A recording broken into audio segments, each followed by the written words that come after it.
تراب جزمة جوزي على دماغي. ده مش كلامي، ده كلام دكتورة مسلمة معتدلة مستنيرة، دكتورة أستاذة جامعية اسمها بكيناز زيدان. الدكتورة دي قالت على عبر حسابها تراب جزمة جوزي على دماغي.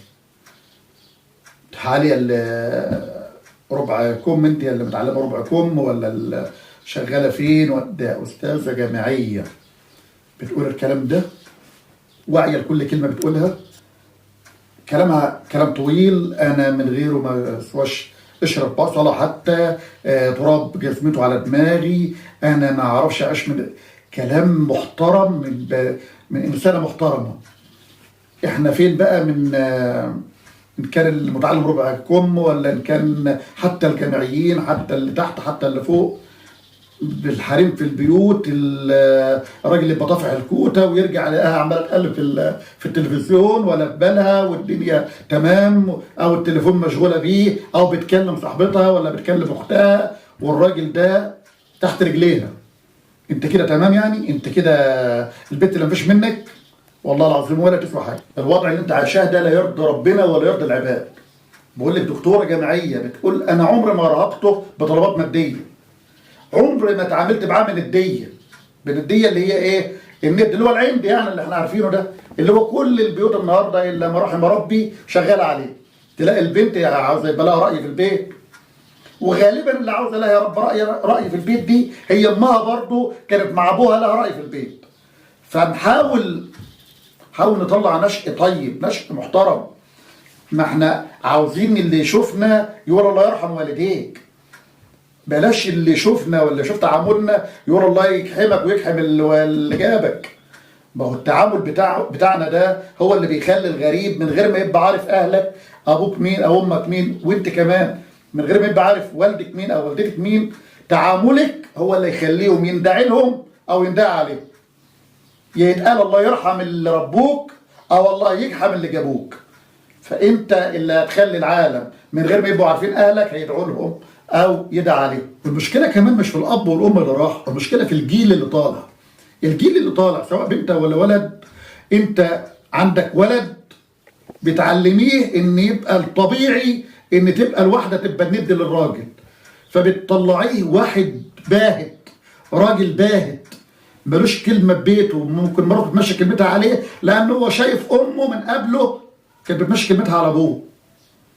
ولو راحت بنتك في بيت هتبقى رايحه عندها عقيده ان برضه يبقى لها كلمه في البيت. يعني حتى اهلك قبل منك، والدك ووالدتك بيتشتموا بسببك بطريقتك، والجيل اللي طالع بعد منك ان كان ابنك ولا بنتك برضه يعني هينشتم بسببك، لان برضه انت طلعت عالم ما تنفعش تقود بيت. واحده هتبقى عناديه، ان كان بنتك هتبقى عناديه، وان كان ابنك هيبقى حد منطفي منكفت باهت في حياته، ما هوش راجل في بيته. مش ان انا بطالبك تكون راجل في بيتك، تكون لا لا لا لا، بس القوامه ان انا اكون رجل كما ينبغي، لي حقوق وعليا واجبات. انما طول ما الواحده عامله حياتها الند بالند مع الراجل، لا اللي قبلها يحترموها ولا اللي بعدها يحترموها، بتدمر بيتها، بتدمر عيالها، بتدمر قلب الراجل من ناحيتها، بتخلي الدنيا جيرانها نفسهم لا يحترموها ولا يحترموا راجلها، وهيتجرأوا عليهم ويتجرأوا على عيالهم. حاول تلحق روحك قبل فوات الاوان، وانت في بيتك خليك راجل، شد من ازرك، اقف، اتكلم بطريقه رجال، حتى ولو لم تكن منهم، لعل الله سبحانه وتعالى ان ينتشلك من اللي انت فيه. يعني الرجال المنبطحين دول والله يودوا الدنيا في داهيه. الواحده لها مكانتها على دماغنا من فوق، لها احترامها. الواحده دي يا امي يا اختي يا زوجتي يا بنتي، ولكن التعامل والدنيا لو راحت في مكان تاني غير الطبيعي الدنيا بتسوء. كل حاجه ولها مقدار ده الدكتور لما يكون قايل لي تاخد من الدواء ده حبايتين، لو خدت 4 حبوب الدنيا تضيع، هموت، بدل ما اخف هموت. فهو كل حاجه ربنا قال لنا المغرب 3 ركعات، انا بقى راجل متطوع وهعمل المغرب 8 ركعات، ما ينفعش. كل حاجه قانونها حلو.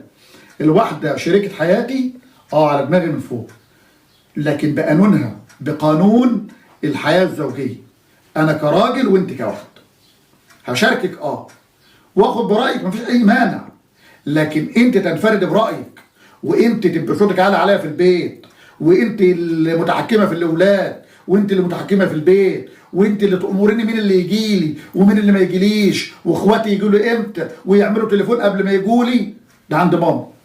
لا مؤاخذه انا اسف.